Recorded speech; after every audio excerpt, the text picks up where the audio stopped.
Hi everyone, I'm Catherine from the Ridgefield Historical Society. In episode 4 of Change Agents, Ridgefield Women to be Remembered, Dr.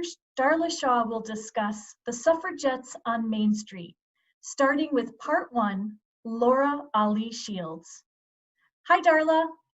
Hi, Catherine. It's so good to be back again. And today, it's more suffragettes, but this time, we're going to be talking about my life. I'm Laura Allee Shields. I was a suffragette, a philanthropist, and also a civic leader. Now, we've all heard of Alice Paul, international national fame. Well, you had to have people on the front lines.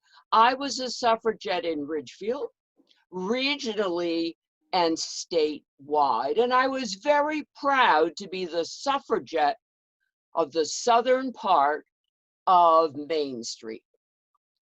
Now, let me tell you a little bit about why I loved Ridgefield and how I got here.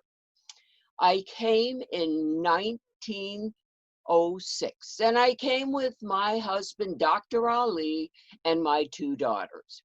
Now, you know, at one time, Ridgefield was a summer center. People would come here for vacations. They'd go on the train to Branchville. There was a train to take you from Branchville all the way to the center of Ridgefield, and there were wonderful hotels. Well, that's when we came to Ridgefield. We fell in love with Main Street like everybody else. The trees, the homes, the atmosphere, the landscape. And we fell in love with the history of the town, the greens, the commons, the Keeler Tavern, and all that. Well, my husband and I purchased this wonderful house that you have just seen, corner of Market and Main Street, 2 houses down from the Lounsbury house, still there today, still looks just about the same. Well, anyway, I came to town, and like all the wealthy women, we joined the garden club. We showed our beautiful gardens at home, and we prepared all sorts of gardens around the town. I was also a staunch Republican, got on the board of the Republican Party, and also joined the suffragette movement. Well, 2 years into the suffragette movement, this woman came to me who was head of the Connecticut branch, and she said, "Laura, we would like you to be the 24th district coordinator. You would be in charge of Danbury, Ridgefield, Brookfield, New Fairfield, Reading, and Sherman." Oh, I knew this was a huge responsibility, but I was so in favor of women's rights, I was willing to take it on. Now, remember, at that time, we were called the Equal Franchise Clubs, and we later transitioned and we were called the League of Women Voters. Well, I ran all sorts of meetings, symposium, conferences to fight for the 19th Amendment.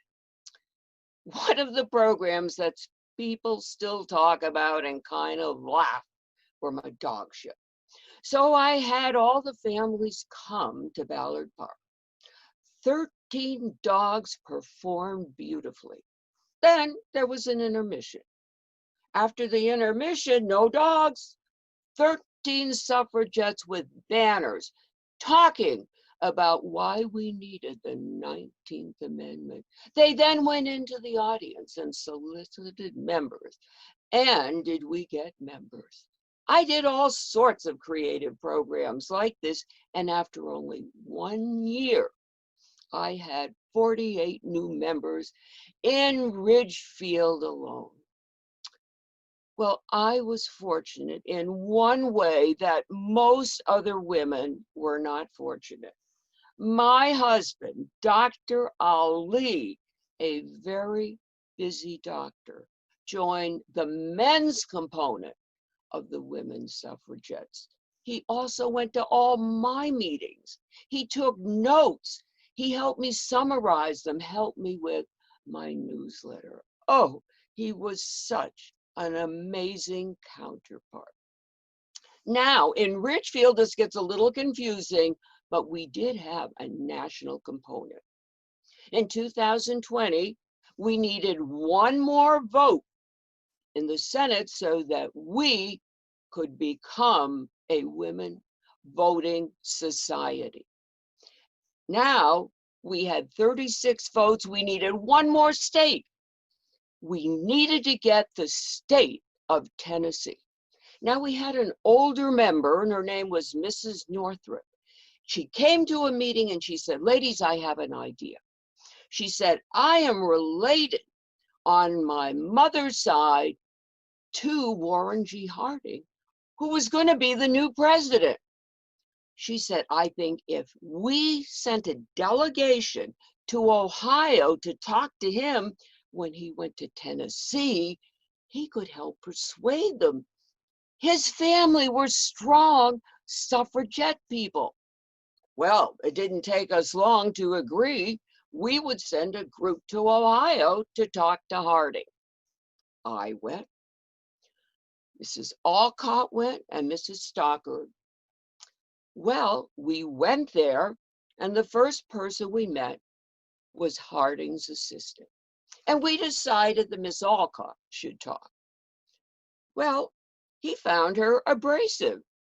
He didn't like her tone of voice. And he said, no, you cannot get in to see Warren G. Harding. I'm sorry, he's much too busy. Oh, we were shocked. We had gone all the way to Ohio to pitch for suffragettes. We were walking out. We were very, very discouraged. And this isn't a sham, I forgot my purse. I went back in. I talked to the assistant very persuasively and explained how important this was and about the female side of the Harding family. They let me in to see Harding.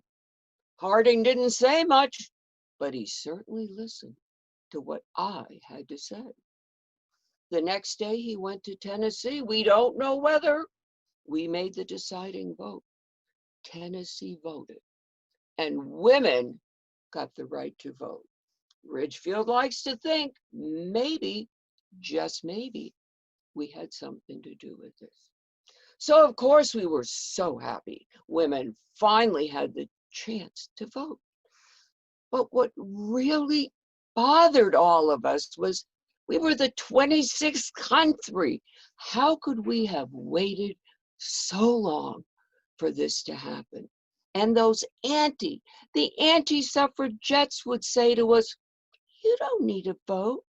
You and your husband vote as one. What? Every vote counts. What if you don't have a husband? What if you and your husband don't agree who to vote for?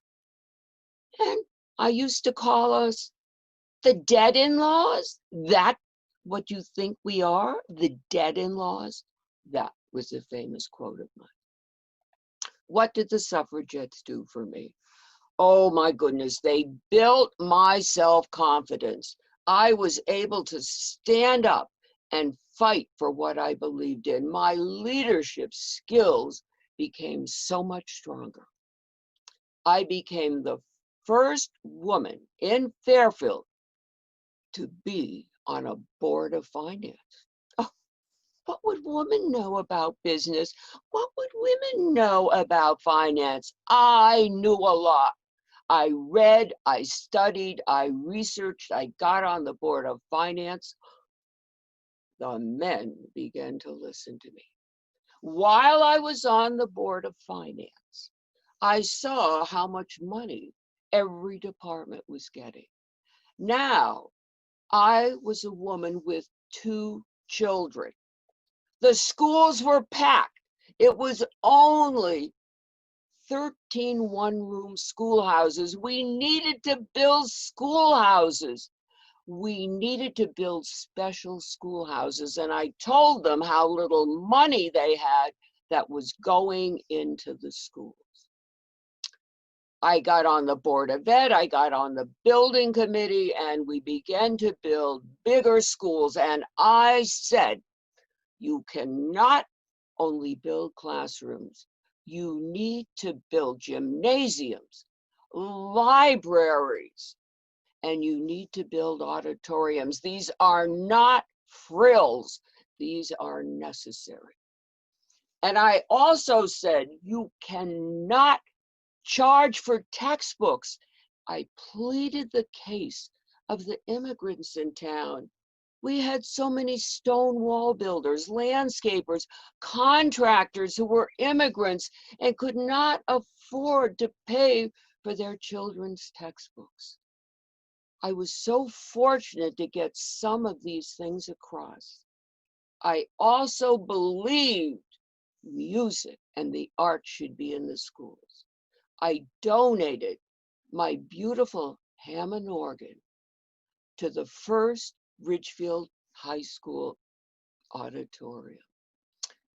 Well, I also was on the board at the library. Yes, I got libraries into the schools, but we also needed books in the library, the public library for children. We needed story hours. We needed special programs for them, a place where the family could enjoy the library together.